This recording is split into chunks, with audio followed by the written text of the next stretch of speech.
Hey everybody, welcome back. I'm so glad you joined us again. I am Steve, your host at Project Riverside here. And I thought what I'd do is we, as a men's group, have decided to do a series, or actually run the 33 series based on the original men's fraternity material that was created by Dr. Robert Lewis. This series is Authentic Manhood. There is, I believe, 6 guides, 6 volumes with 6 videos in each. And we just finished up the first book. And I just wanted to give a recap to those who couldn't make it to the first book, or if you want to go back and rehash it, or just kind of get a little better understanding on it. But this has the 6 sessions in this particular book is the introduction to Authentic Manhood. Session 1 is Manhood Realities. Session 2 is to create and cultivate. Session 3 is a manhood definition, clear vision for authentic manhood. Session 4 is the 4 faces of manhood, part 1, which is the king and warrior face. Session 5 is part 2 of the 4 faces of manhood, and that is the lover and the friend. And then session 6 is the seasons. And it talks about the different seasons in our lives. And if we just go with the opening, the introduction, the 3 presenters are John Bryson, Brian Carter, and Terrace Green. And it's a really good series that we're going through. We're having some great discussions. But you know, the introduction is based on what's going on in the world. I don't remember when this was actually printed initially. Looks like the copyright I have on the book I have is 2012, so it's about 12 years old at this point. But it's no less needed today. And they're talking about how our world desperately needs better men. Because men are in a huge state of confusion. They're being told by the world what the world's definition of manhood is. And a lot of times we just kind of step back and we take that back seat and we become confused because we have the lack of confidence. Lack of confidence in who we are as men, who we are in Christ. And so a lot of us are experiencing just disappointment in life. And as you go through your seasons, which we'll find out more at the end, you become disillusioned and disappointed at where you are.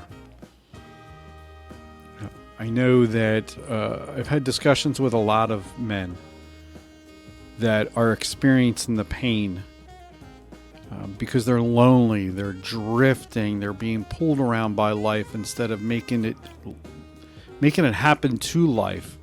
They're just kind of drifting, not sure where to go, not sure what to do. I picture, those little kids on those sleds, right?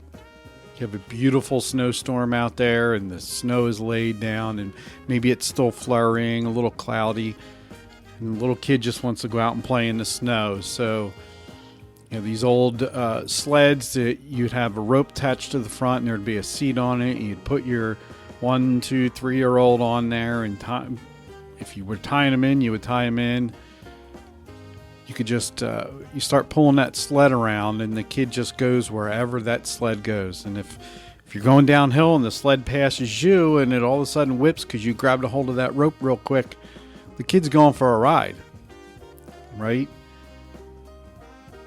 But what happens is they're just drifting. They're just going wherever life is leading them.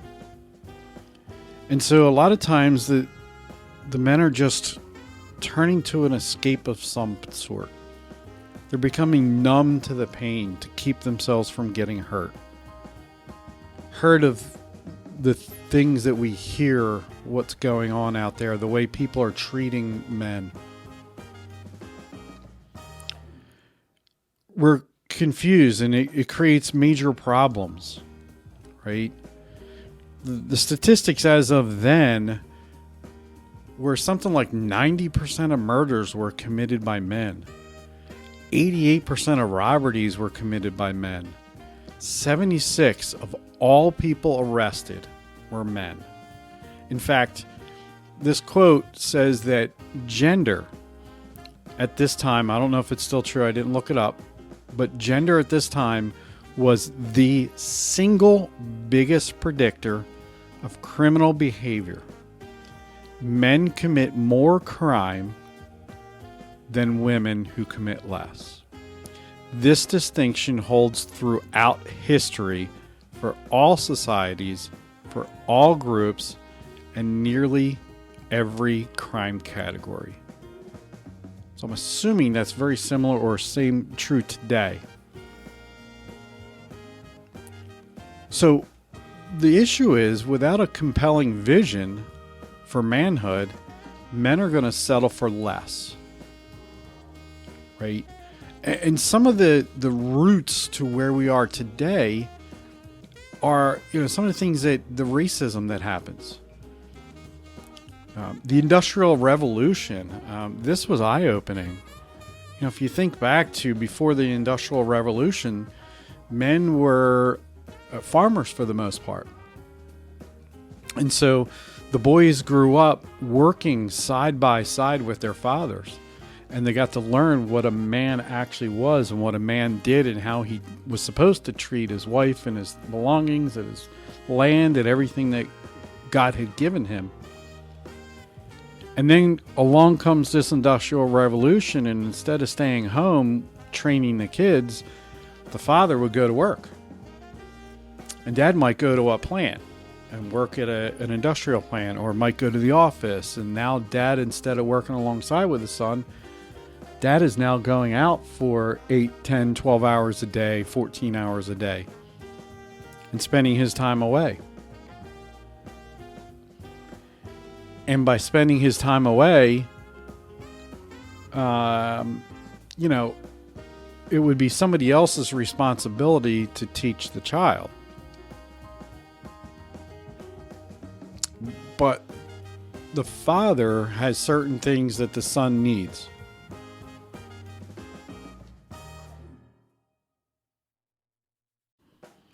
And they're only going to get it from a male perspective, those certain things. And when you start taking the man out of the house, the son is brought up by a woman who desperately needs, the son needs to be taught things by mom. But he also needs to be taught some things by dad. And if dad's away, then he misses out on that. And I think that's a lot of what's going on here, is a lot of guys did not grow up next to their dad because their dad was off working to achieve things and to do things. The war years took away a lot of fathers, took away a lot of men. World War I, II, Korea, Vietnam, Desert Storm, you name it. Primarily it was men that were going away to war, and primarily the men were the ones that were being killed, injured, come home so much different than what they were before, mainly because of the things that are just the way things happen, right?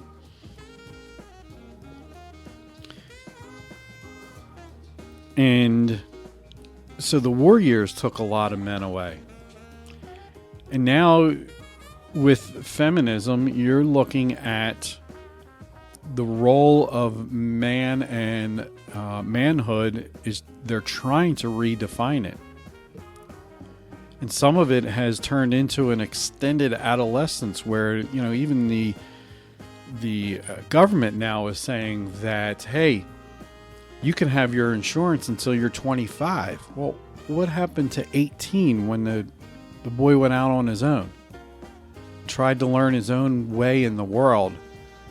Now they're able to be a child for a lot longer, when realistically he should be thinking about and learning a lot of different things during this quote adolescent period, this teenager type period, where they should be out learning a lot of things, but they're not, because they're still at home. So men, we need to desperately show up. Show up for our wives, show up at work, show up at church, show up in our communities. We need to be the driving force. We need to be the ones that are taking care of things, listening to what God has to say for us. And you can't do it alone. You need help in doing it. We need a team. And I highly recommend, if you're not part of a men's small group where you can really be in each other's lives, I recommend you look for one. Find one that's going to support you, and one that you can support others. I mean, we just need to be able to come around each other and be a force. As a Christian man, we need to be a force in the world today. We need to stop being passive and show who Christ really is by the way we live our lives and by the way we go out into the world each and every day. Hey guys, thanks for coming. Next time we're going to go through the second chapter in the book. And we're going to talk about the manhood realities. We're going to come up with the definition. We're going to go through everything, and just start doing a little overview on the different chapters in these books as we go through it. My plan is to do it all year long as we're going through these books. I just want to do a quick synopsis here, a little discussion, and again, as I said early, when I first started this podcast, I'm going to leave it up to God, and we'll go from there, see what He thinks and how He wants to handle this, and we'll go from there. So appreciate you guys listening, and if you're local here, Men at the River, we'd love to have you get involved in doing this study with us. You can come and go as you need to. But we've got meetings Tuesday nights, Saturday mornings, and I think we're going to have Sunday afternoons. So look forward to seeing you at one of those. And thanks for listening.